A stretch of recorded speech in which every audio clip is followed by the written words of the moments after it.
for China and Globalization.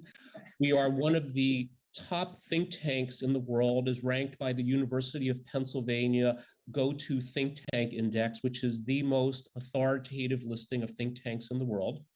Today, I am delighted and honored to be hosting a panel discussion on the national unified market in China. Let me begin by offering a little bit of background on this, and then I will introduce our distinguished panelists today, and then we will get the discussion underway. On April 10th, 2022, the CPC Central Committee and the State Council jointly released the opinions on accelerating the construction of the national unified market. This document outlines the creation of a quote-unquote national unified market to improve standardization and consistency in the implementation of regulations across a wide range of industries in China. So why does this matter? We all know that China has one of the biggest recording in progress. It also has one of the fastest growing markets in the world. However, it's widely recognized that while China's market is big, it might not be strong, in the sense that it is not unified and standardized to a sufficient degree that will allow this enormous market of 1.4 billion people to effectively contribute to the realization of the Chinese dream, as well as serve as the engine that will lead to global prosperity and stability. Today, I am joined by He Weiwen, a senior research fellow at the Center for China and Globalization. He was also formerly deputy editor-in-chief of International Business Daily, as well as serving as economic and commercial counselor at both the Chinese consulates general in San Francisco and in New York. I'm also joined by Claire Pearson, who is the International Development Director at DLA Piper Asia. She is a lawyer whose legal practice involves advising global clients on the structure of environment, social, and governance investments in China, Southeast Asia, India, and Africa. She also served as the chair of the British Chamber of Commerce in China, following 12 years on its executive board. I'm also joined by George Wutka, who is vice president and chief representative of BASF China. He is based in Beijing. And since joining BASF in 1997, Mr. Wutka has been responsible for helping guide the company's investment strategies for China, negotiating large projects, as well as handling government relations. In addition to this, his day job, he is also the president of the European Chamber of Commerce in China, China Globalization. We are also joined by David Blair, a vice president and senior economist at the Center for China and Globalization. David, for 17 years, served as professor of economics and chairman of the economics department at the Eisenhower School at the National Defense University in Washington, D.C. And last but not least, we are also joined by Cui Fan, a professor in international trade at the School of International Trade and Economics at the University of International Business and Economics. He is also Deputy Secretary General and Director of Research at the China Society for WTO Studies, as well as a senior consultant at the Beijing office of Denton's law firm. So you can see we have not only a highly experienced and distinguished panel, but a panel that offers a broad range of perspectives on this very important topic, from former Chinese government officials to leaders in business, as well as sharing a European perspective and American perspective. Let me start with Weiwen. So a little bit of housekeeping first before we start with the discussion. I will ask each panelist to speak for about 5 to 6 minutes, and then we will have some follow-up questions and dialogue. So maybe I'll just speak of a little bit of welcome. Yes. At the beginning. Yeah. No. First of all, I'd like to thank all the distinguished panelists that joined us. Thanks, Andy, for hosting this. And I'm actually just want to at the beginning to say, this is really a highly attentive and relevant topic. I know that all of you are very busy. I know Yoga has been quite busy lately in taking many interviews and discussions. And also good to see Clara too. And you hope everything's fine with locking down partially here and there in China. But I think this national unified market, which proposed by the central government just last month, is really highly relevant and very important, as Andy just mentioned. My personal view is that I think this is really a great stimulus, actually a new probably a scheme that we can really establish a more effective market system.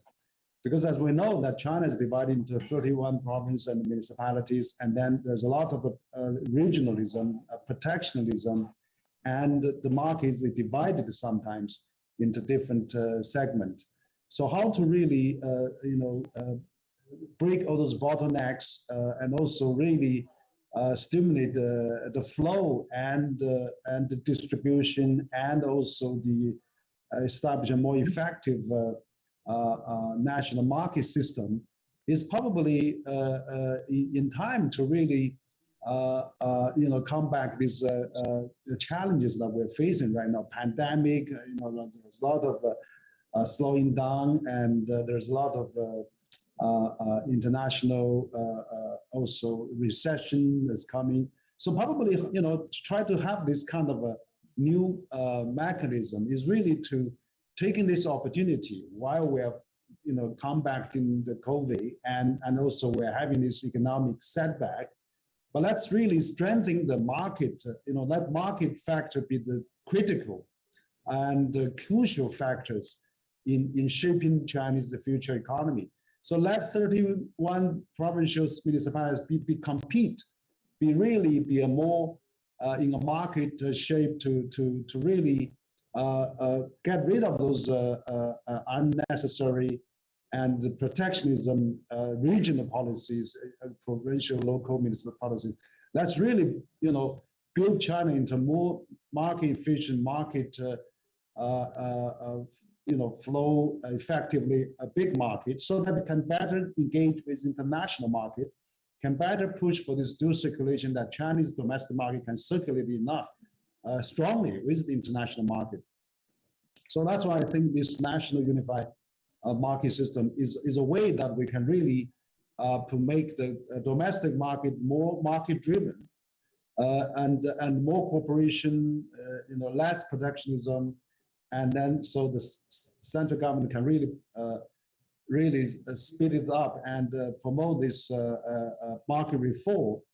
And also on the other hand, I think we have almost 20 free market room now, free trade zone now in China, and then that can really also all the experience, all the good environment that we have established can really be duplicated. It can really be multiplied in other parts of China. So this is, I think, really important. We know we are in a pandemic situation. We are in a difficult time, and I'm sure we are also. Shanghai has its model come back in the COVID. Now Beijing is experiencing some new models with daily testing.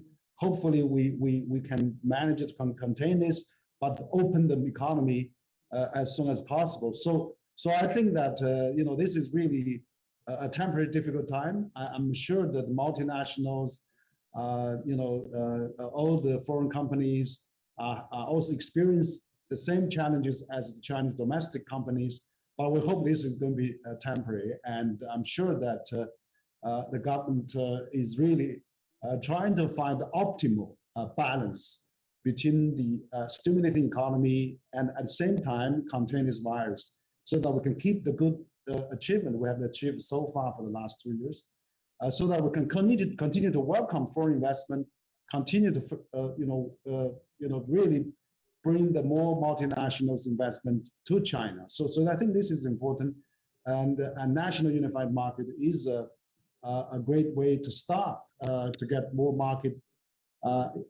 reform with implementation, and also to be more stimulus to get out of the barriers, and also get rid of all those regional the discriminating policies, so that we can really welcome all our foreign investment, and of course also for the domestic companies have a more competitive environment, have more really more goods and services can be really going through more without much obstacles. So that's really just my very humble understanding of this. Of course, I'm sure there will be more great ideas, opinions coming here. But again, as Andy said, Center for China and Globalization would like to, build these bridges and establish this platform to really hear our distinguished panelists' opinions, experts' ideas today. So this is really great. Thank you so much for taking part of this. Thank you, Henry. So as Dr. Wang, president of Center for China and Globalization, just shared with us, this is a very important development. The world's attention has been dominated by COVID and the conflict in Ukraine. But I think not enough attention has been paid to developments like the national unified market. So we hope that we can remedy this to some degree today by providing a more complete view of what exactly this national unified market is. Let me begin with He Weiwen. So Okay. Weiwen, as a former Chinese diplomat, please help us understand why China is doing this and how it fits into the larger plan of China, in particular, dual circulation and the realization of the Chinese dream. Thank you, Andy. I think you and Dr. Wang have explained all. I have little to add. I would like to give some opinions. First of all, I thank you for inviting me to this very eminent seminar discussion. And we can meet with the eminent business leaders and experts. My great joy. And I would like to say that the unified national market is not a new concept. It was first raised by Premier Li Keqiang 6 years ago in 2015. He said it is necessary to set up unified national market. Now it's of special importance right now to put it again and in a complete shape. I think at least there are 3 meanings. First, we must remove all the segmentation and the local protection of the different parts of China to form a unified national market, to make a whole huge market by regulation, not by physical, because we have enough hard physical connectivity. The only problem is the regulation segmentation. So as we have the unified market, unified in all the regulation, so that all the national policy applies, that will bring down greatly the cost of logistics and improve the productivity and increase the market demand, so as to form a real big economy of scale of all the China. That's first point. We all know that a the divided market cannot be that productive. We recorded the history of Germany before 1815. I remember that was the year when Napoleon was defeated. At that time, the German kingdom had 36 small states. It was very difficult to move goods among the different states. So by 1871, when Germany was united as a big country, the economy boomed, and Germany soon became the second largest economy in the world. So that applies also today. The second point, I think more important, is by a unified national market, we can apply and promote more energetically and effectively the principle of market forces, depending the market forces for the allocation of resources and depending on a fair, unified, transparent competition among all players in the whole national market. That would be a great improvement for China. The third point is contrary to the conception that it means to close the circulation in the country. It just means or demands the further opening it up to adapt and integrate with the world's huge market, to have the same regulation, the same fair competition between China and the world, and in China market, in the world market. That I think is very good step or very meaningful step in China's the move in opening up and reform. And it's especially important right now. I think the COVID fighting in Shanghai, I'm in Shanghai for the last 2 months, and I've been locked in my living quarter for 56 days already. And we have heard a lot of complaints from the European Chamber of Commerce, from the American Chamber of Commerce, expressing their difficulties. And 53 of the members of the European Chamber of Commerce say they have met with the difficulties in supply chain disruption. And 62% of American Chamber of Commerce members said that's the same case. And then those American companies in Shanghai even have the more serious problem. 82% of them have that problem. Yes, I think the current COVID-19, the fighting in Shanghai and in other cities of China is a real exam for China to form the unified national market, to cut down the bottlenecks and to unify the market, to go through all the obstacles and try to revive our economy and revive production and have a smooth logistics as soon as possible. I think we should also do a good job. Now Shanghai is coming back, getting closer to normal. I'm sure that the difficulty will be over in a few weeks, and we should work together to fight that difficulty and back to normal as soon as possible. And China will remain open, and the people in all different countries should be confident, and we should work together to find the real troubles and work together to shoot the troubles and overcome them, to get back to normal and come to a further growth in the future. Thank you. Thank you, Wei-Wen, and thank you in particular for providing some historical context for how powerful unifying a market can be, as the example you gave us with Germany, as well as the importance of the timing where we're seeing many parts of the world, including Shanghai, still dealing with the economic challenges of minimizing the human cost of COVID. So let me now move on to Claire. Claire Pearson, you've long been an advocate for helping the world better understand China. We all know that China is a very exciting place from a business perspective. It is becoming increasingly important from a political perspective, but yet there are many misperceptions, misunderstandings, and myths about China. What are some of these misperceptions around the national unified market you think need to be identified and hopefully rectified? Claire. Well, thank you very much for having me here today. And Dr. Wang, it's a real pleasure to see you after so long absence. And it's thank you very much for convening the event, and congratulations on the growth of CCG. quite phenomenal. It's nice to see you again as well, Jörg, and He Wei Wen, and to meet you, David Blair and Sui Fan.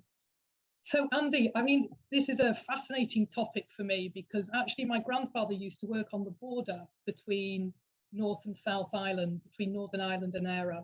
And I used to always say to my mom, how do you have such a phenomenal wardrobe, such expensive dresses you had when you were young? And she said, well, people would give us things when they went over the border. Borders are inevitably places where businesses lose efficiency and slow down. So what I really like about the National Unified Market is that it's going to give people a new sense of pace, place, and access to new people markets. And you talk about the myths, Andy. I think that's a really good way to address it, because people are going to say, oh, it's a new regulation, it's going to slow down the pace of business. Or people are going to say, is anyone really going to go to those remote provinces? They're going to say that. And they're also going to say, we're going to have people from these far-flung places in the west of China. So I want to take those three myths and tell you what's really happening in business. Business is very busy at the moment. We might be in lockdown in Shanghai, but it doesn't mean we're not all networking like mad when we go for our walk around the block. So I've been talking to some of the CEOs who I'm in lockdown with, because we all go for a walk at the same time in the evening. And these are the conversations I've been hearing. So one of them is from Japan, and he is producing electronic products in a Shanghai factory. So I said, are you missing your targets at the moment with the lockdown? He said, no, I've got offset in my Dalian and my Guangzhou factory. So I'm hitting my targets largely. So what I'm finding is NUM has come at a very important time, because that Japanese gentleman, he already has geographical spread around China. But the way that you lose business in China is if you're not quick enough to market. And NUM means that when you apply for a product license in Shanghai, you don't then need to go to Anhui and meet a whole load of other people to sit a whole load of other tests to get another product license. And speed to market is a critical factor in China. The Japanese CEO told me, I said, what's your big deal with the competition with your Chinese competitors? He said, the Chinese competitors put out 5 innovations a year. We put out 1. And he said, we just need to speed up. I said, why are they so much faster at innovating? And he said, oh, it's pretty simple. They'll put a product to market at 95% ready, and they'll test it on the market. We'll wait till it's 100% and launch 1 a year. So this difference in approach to business can be resolved by the National Unified Market, because everybody can get a license simultaneously for a continent, not just for one province. So I think it's going to help foreign businesses. The second myth I like is no one's really going to go to these places. No one's going to set up in Lanzhou and Xi'an. Really, really wrong. I know this is wrong because I'm on Zooms every day with Lanzhou, Xi'an, Kashgar, and Wuxi. These are places that people are operating. My next Zoom in about an hour is with China, Pakistan, Bangladesh. Our CEP is stimulating the whole region. And I have absolutely no PowerPoint, but I have one picture in my flat. And this map behind me, you don't think it's a map, but yes, it is. That big black blob is the rest of the world. This bit down here, for me, represents the mercantilist approach to China that most multinational companies took when they arrived in China in 1850. And this rim here is the tiny little bit of China that they explore. It's Shanghai, Hong Kong, Wenzhou. And now NUM is going to mean, but when they get a certificate for Shanghai, Wenzhou, Hong Kong, they'll also be able to use that certificate inland. And they'll be able to go to the markets, which everybody knows has been opened up by the railway. You know, everyone used to be near a port, now everyone needs to be near a railway, because particularly during a period of crisis in global geopolitics, everything's going by railway at the moment. And I've noticed the number of trains going from Chongqing to Duisburg has gone up from 20 a week to 90 a week, which I think says something. So basically, businesses are moving to Chongqing, Chengdu, because together they've got about the same population as Shanghai, Beijing. We have other clients who are moving to Kunming because they're getting ready for the railway down to Singapore to connect them to Southeast Asia. And other people who are looking at Kashgar because that will connect them into Pakistan when the 2 railways are built to Karachi and Gwadar. already I'm meeting a lot more Pakistan business people who have come back from Washington, DC, because of the economic growth that has occurred in their hometown of Karachi. I recently met 20 female entrepreneurs on a train on the way going from Beijing to Tianjin from Pakistan. People are looking at new regions because the growth used to be Shanghai, Wenzhou, Hong Kong. Now it's Urumqi, it's Xi'an, it's Lanzhou. And so my third myth that I want to address is, you know, are we going to be able to recruit the people we need if we go west in China and open in these provinces? Absolutely, yes. Everybody knows the leaders always come from Hunan in Middle China. You know, the really excellent people that I've been meeting lately. I went up to Lanzhou University. I was doing a debating competition, and I remember the last student. I felt very sorry for it because it was a stand-up debate, and the last topic was Romeo and Juliet. And she said, actually, I'm not a literature major. I'm a business studies major. But I'll analyze Romeo and Juliet as a business studies major. And she said, meet, get married, die, you know, all in the matter of days. And she finished off with this quote. She said, do not let procrastination be the thief of your time. So how eloquent is this lady at Lanzhou University? I think when you go to the more western regions of China, you find that the employees are superb. People don't come to China for cheap labor anymore. They don't. They come to China for a talented and productive workforce. And I was there with some UK university people who were recruiting. And yeah, of course, they were very impressed by the students at Lanzhou University. And this is what I find again and again. You know, the Zooms that I've got tonight and tomorrow, they're with Hainan Boao in the US. They're with the UK, China, Pakistan, Bangladesh, India, Nigeria, and South Africa. People's hub of central activity. The head of international used to be in London, used to be in New York. The heads of international are now in the Asian time zone and then report back to clients in the US and Europe.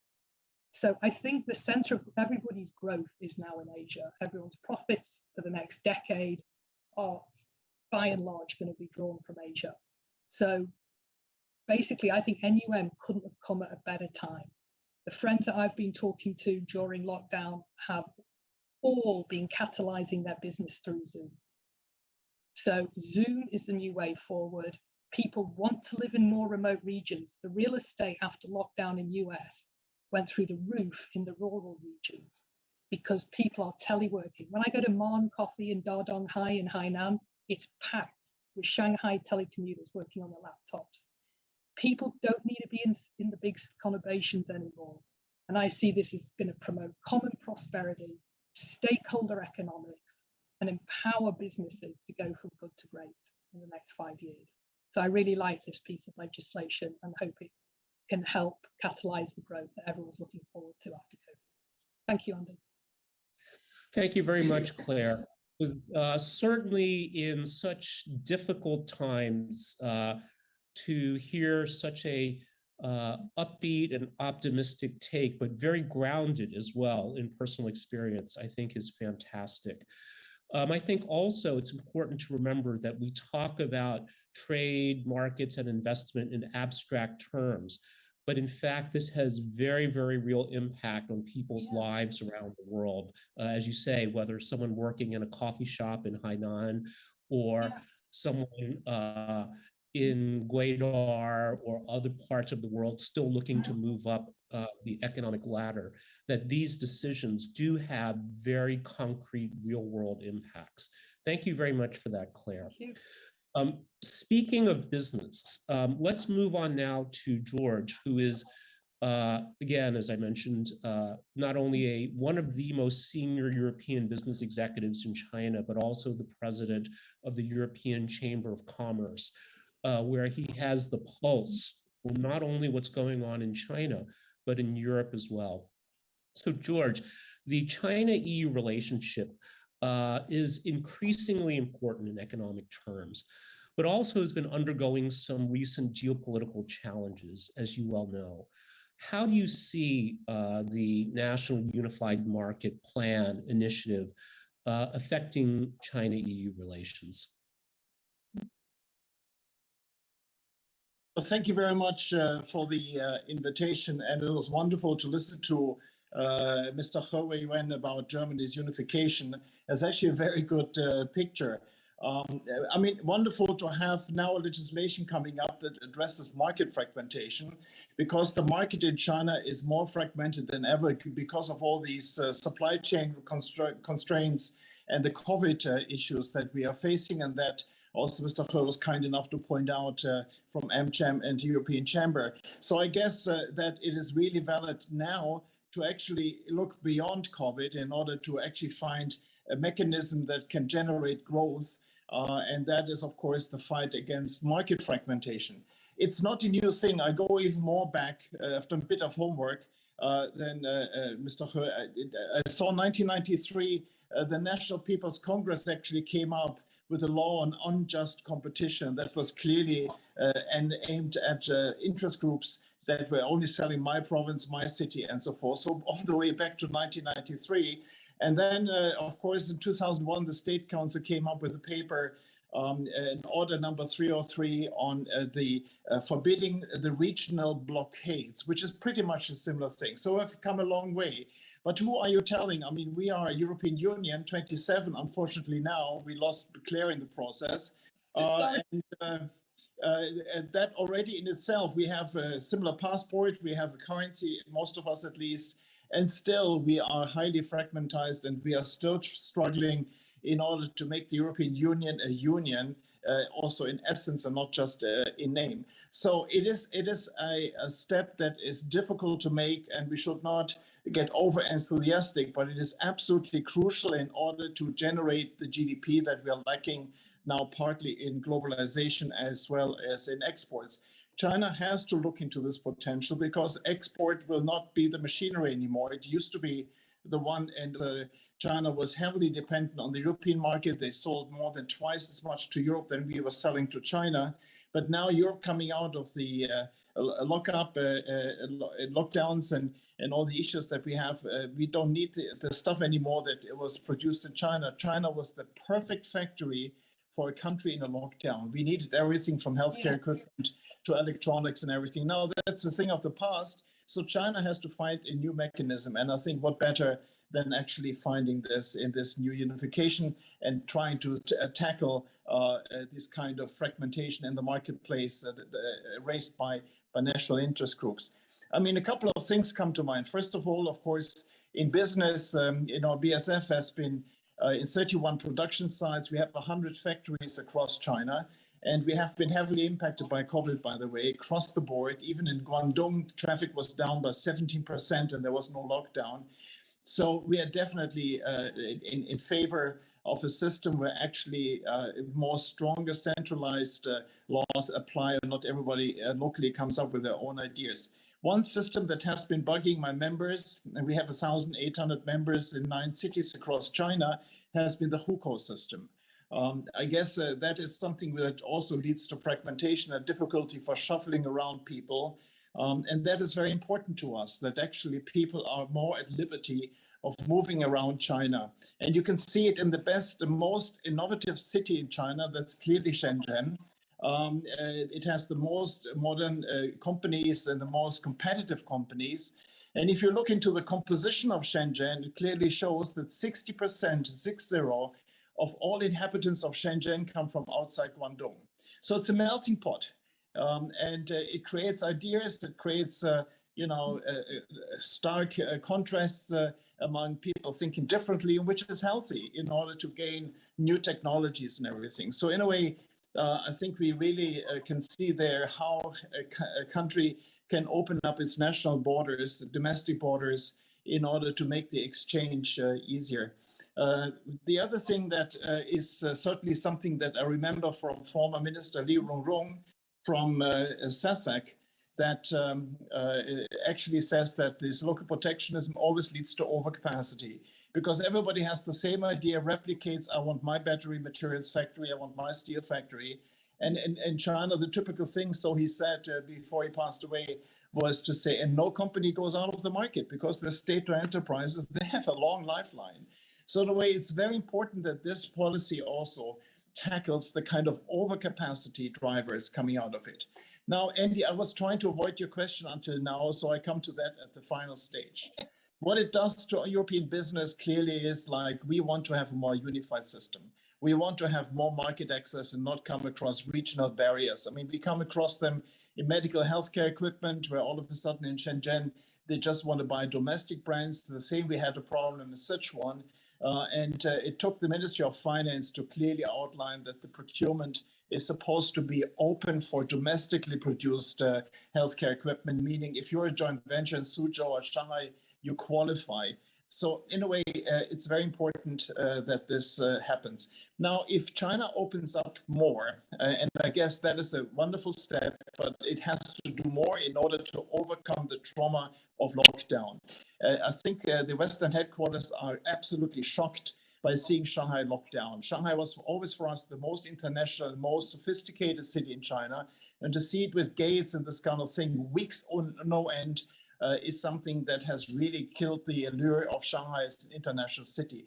This can be done, this can be recuperated. I have every faith in that, but it requires clear-cut actions, and it requires an even more open door. So not just talk, but actually walk. And I'm sure that we get back, but it's going to take a while. And I'm personally of the opinion that this year will still have the zero tolerance for the reasons that I think some outlined already, that it's very unsafe to open up now, but something has to happen.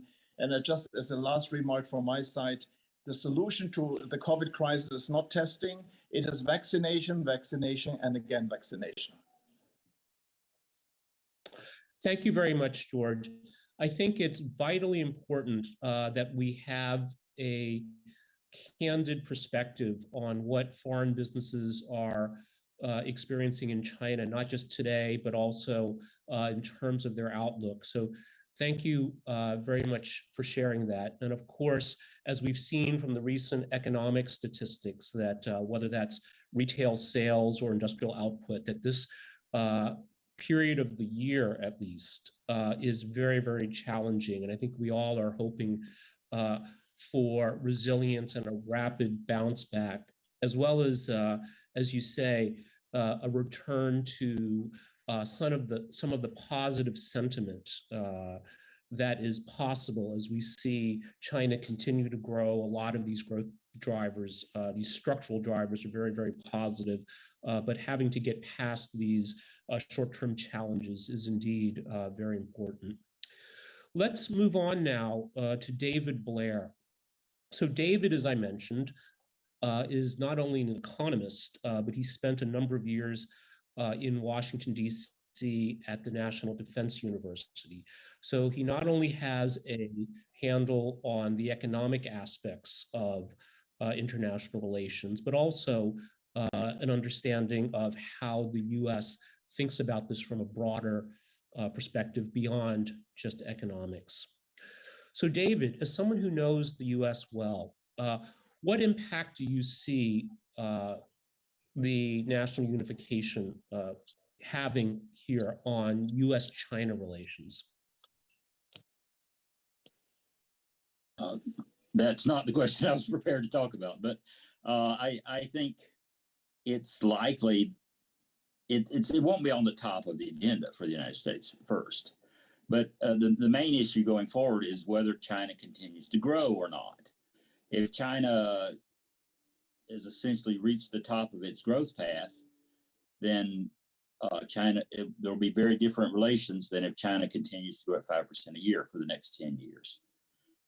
5% per year for the next 10 years will be transformative and will make China a very, very big player in the world economy and world politics. So it's a crucial issue of whether China is doing the right things to continue to grow. And I think this is a big step toward a right thing that will help it continue to grow. There's a book by an economist named Robert Gordon called The Rise and Fall of American Growth, which I like a lot. And he talks about what enabled the United States to grow during the period from 1870 to 1970, which was the period where we were seeing high productivity growth and also growth in the incomes of average people. Sort of median real wages were going up a lot in those years. Unfortunately, they haven't since. And you'd think it might be technology, stuff like that. But he thinks it was primarily opening up a national market, partly through railroads, partly through the Interstate Highway Act, national highways, cars, but also things like as simple as there's Sears, which is a store which is now, I think, defunct or nearly defunct. There was a thing called the Sears catalog. I remember when I was young that everybody had in their home, and you could buy stuff nationally. And that enabled competition for local, nearly monopolist retailers. So this really increased the real incomes of people. You had a similar thing in Britain earlier, when Britain built canals and then railroads, which I think were enablers for trade within the country, and also enabled the Industrial Revolution, the first Industrial Revolution. There are cases where this has not happened. I happened to be a consultant for Indian Railways back about 15 years ago, looking at ways to increase efficiency and improve productivity, which we didn't succeed at very well. But an issue that came up which really surprised me is there is no equivalent to the U.S. Interstate Commerce Clause in the Indian Constitution, which means the states in India have the right to impose tariffs and to stop people at borders, stop trucks at borders. So the main profit center, the main comparative advantage for the railways was that the railways could go across the state borders without any intervention from the state governments. So that kind of thing, it shows, and I think Modi's trying to do something about this, but it's very important to allow competition across the country. So there are lots of advantages to trade within a country or internationally. There's this sort of the typical gains from trade, sort of David Ricardo kind of argument that I've got grapes and you've got sheep, and let's trade with each other and we'll both be better off. But I think there's a lot more to it than that. There's the two big things are economies of scale. They allow companies to grow big enough to reach technical economies of scale, and also anti-monopoly. They eliminate monopolies in local areas. I think we're going to see a lot of that in China. We've seen other examples, like when Spain and Portugal joined the European Common Market.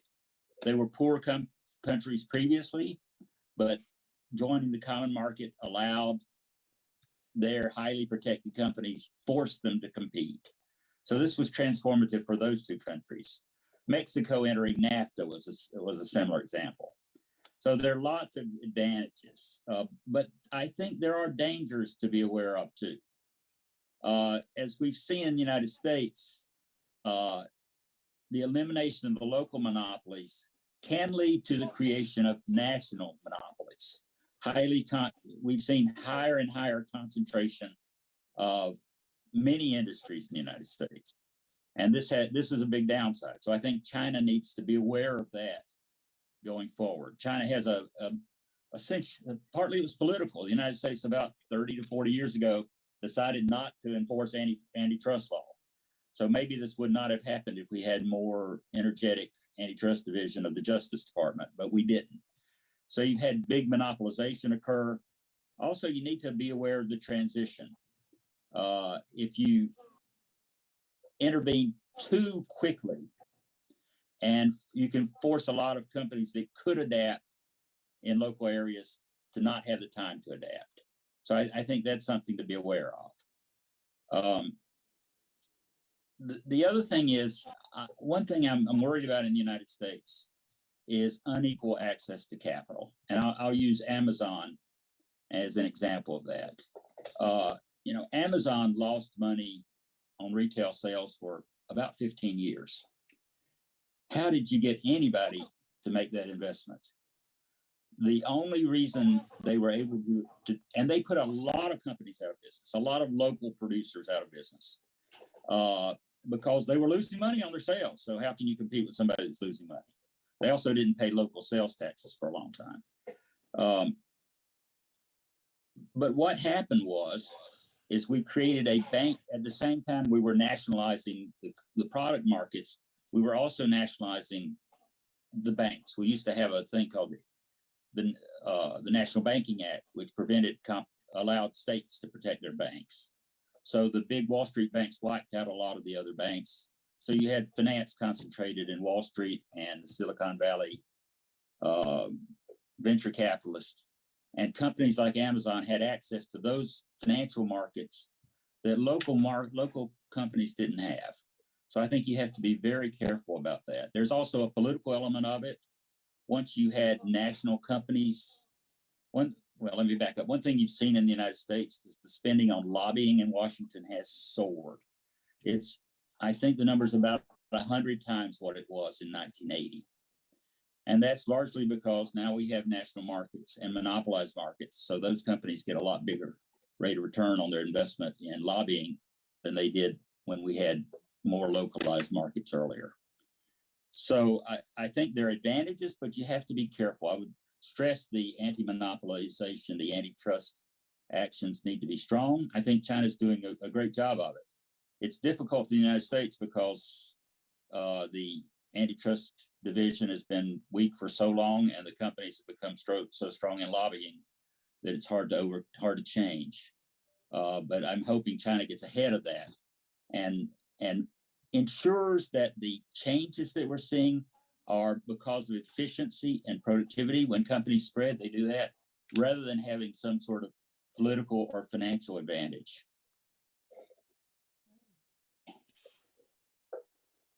So I think this is a great thing in summary, but there are dangers that we need to be aware of. Another one is when we talk about consumption. The median real wage in the United States has not gone up. It's actually gone down now since 1979, but the GDP has gone up. So we've had a huge transfer of labor, of wealth from workers to capital. I think that's a very bad thing, but people have kept on spending. How did they do it? By increasing personal debt. That's not sustainable in the long term. So China needs to focus on ensuring that these changes increase the wages of average people throughout the country. I think there are a lot of moves in that direction, and the policies seem to be aiming at that, but it's important to be vigilant. Okay. Great. Thank you very much, David. So to maybe briefly summarize what you said, it sounds like you don't see this having a very impact on recording in relations. progress. What we do need to bear in mind is that it's not just about physical infrastructure, but legal infrastructure as well, because we can build the railroads, but if there's provincial level, state level protectionism, we won't see these gains from a unified market. And that all policy choices impose costs as well as deliver benefits. And it's important to provide time for companies and perhaps individuals to adjust so that these costs can be minimized. And then finally, with respect to antitrust and access to capital, certainly in the US, I think many would agree that government at times, maybe a lot of the time, is more an agent of business, whereas in China, it seems that the reverse is true, where business and finance serve the larger public interest as mediated by the government, and that this is very important if we're not to see these kinds of economic distortions like economic rent seeking, inequitable access to capital, et cetera. Thank you very, very much for that, David. Let's now move on also from, I believe, an economic perspective. Professor Cui Fan, who is, as I mentioned, a professor of trade and economics. Professor Cui, tell us, what can we expect in terms of results of this new initiative, this national unified market? And what are some of the challenges and risks? So David touched on some of these from an American perspective, but perhaps you can share with us as a Chinese academic, a Chinese expert in this space, what can we expect the results to be, and what are some of the challenges and risks that will be involved? Okay, thank you very much, Andy. Firstly, I would like to give a title to my talk. The title is Home Market Effect for All. What's a home market effect? Actually, home market effect is an idea in economics that countries with a large domestic demand for some products with a scale economy tend to have larger sales of the same products abroad. China is the second largest economy in the world and maybe keep growing. So if you invest in China, set up a company and succeed in selling your products in this large domestic market in China, you tend to be more successful in the whole world market. This home market effect tends to be strong in those sectors with a high scale economy, which was stressed by David just now, such as automobile, chemical products, internet companies, airplane, telecom, equipment, and etc. Those sectors. The sectors with high scale economies normally have intensive R&D input, have network effect, learning effect. They normally have more innovation activity than other sectors. So this home market effect, if you like, we can also call it large market effect, will benefit those innovative companies, bring them a large platform to explore their inventions and innovations. It will also just bring China comparative advantage or some kind of new competitive advantage in innovation intensive industries. However, the large home market cannot be segmented markets, right? We cannot have this kind of home market effect if we have segmented markets in China. So I think now the government stressed that we need to have a unified national market. One of the important result of that is to help all the companies to exert this home market effect better. So then push Chinese economy into a kind of innovation-oriented economy. After 40 years of reform and opening up policy, unfortunately, there are still a lot of things to do for Chinese market, the Chinese economy to further reform. We still have a lot of domestic barriers. If we look at labor market, capital market, the transaction cost is still very high. There are still a lot of domestic barriers to limit all these market transactions. For example, just like George just now mentioned, the hukou system limit people's mobility. How can we have a unified labor market if we still have this hukou system? Fortunately, we are seeing more cities, especially those medium-sized and small cities, are losing the hukou limitation at the moment. In stock market, the review and approval system has been, is going to be transformed into a kind of a registration system. So for companies, they will be easier to be listed. Even for the land market, okay, more market mechanism are going to be introduced to facilitate the trading of the right of use. So the large market effect is important. And there's one point I would like to stress. You don't need to be a Chinese invested company to enjoy this large market benefit. Foreign invested companies can also enjoy this large market effect or home market effect. That's why I say we should have this home market effect for all, no matter local invested or foreign invested, as long as you are doing business in China. So I think another result of this unified national market strategy is to attract more foreign investment. Okay, one difficulty, one barrier to unify the national market is local protectionism. Okay, we need to eliminate the local protectionism, especially by the local governments.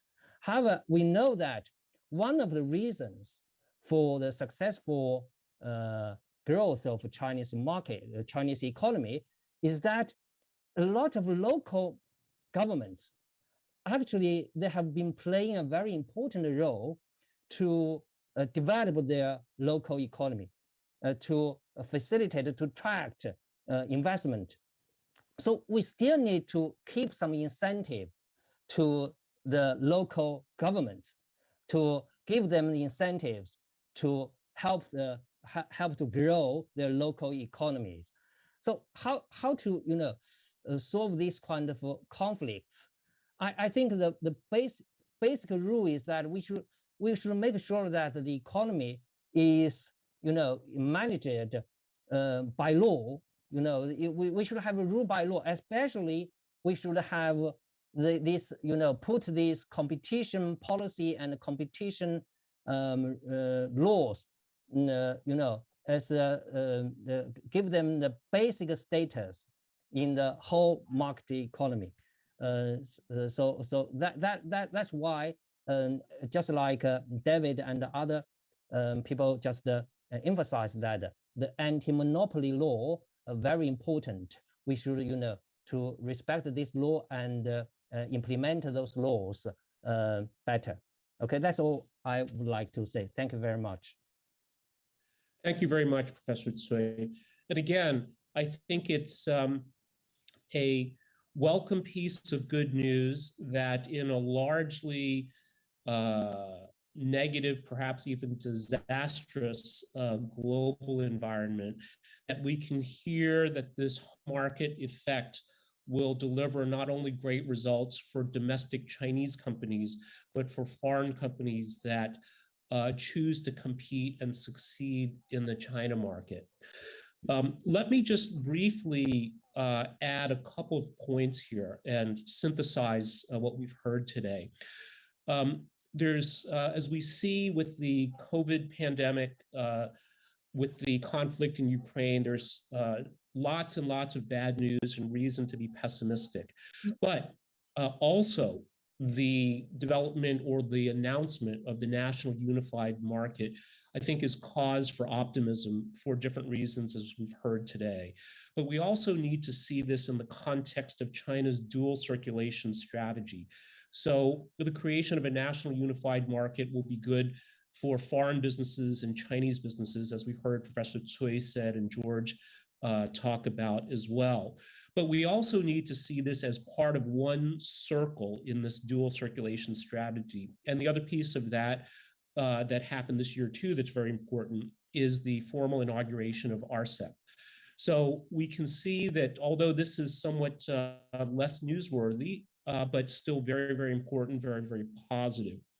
And I want to add one final point about this, that it's not only about anti-monopoly, the creation of a unified market, but an important part of this policy as well is a new way of thinking about production, that the factors of production are not just land, labor, and capital, but data as well. And this is a theoretical breakthrough that I think will empower and turbocharge some of the benefits that we heard from our panelists today.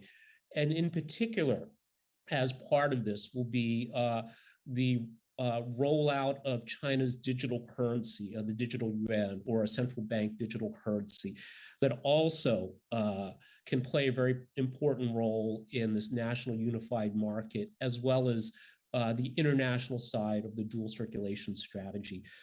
Let me turn it over now to Professor Wang for any closing remarks.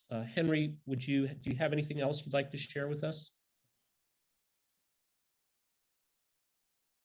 Yeah, thank you, Andy. I think this is really a great discussion. We're here people from the business community, the leaders, and also experts from both China and China's experts and international experts. I think the topic is highly relevant. I mean, now we need to really break this impasse, because I think that how can we really really push on the globalization, push on the integration, and also China now become more actively supporting the world economy. I mean, last year China's import-export has gone up almost 30%. And this global value chain, the central position that China has been established over the last 4 decades has been so important now. And so I think this national unified market is one step in the right direction to really make it more efficient, less fragmented, and more also circulate, and also more distributed without barriers and local protectionism. But I agree with Professor Trey that absolutely we should also view this cross-country market, 31 provinces and cities, of course, as competing economic unit as well.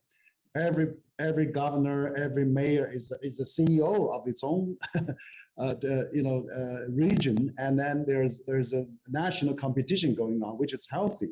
But on the other hand, we also need to really break away those outdated rules and regulations, like you both, Yuger and Professor mentioned about this Kuko system. That is really outdated. I think for unified labor market, we need to really talent flow circulations to happen. This year, we're going to have 11 million college graduates. I mean, again, we have to really find a way to really make them flow even more efficiently. But also, probably we need to attract more global talent.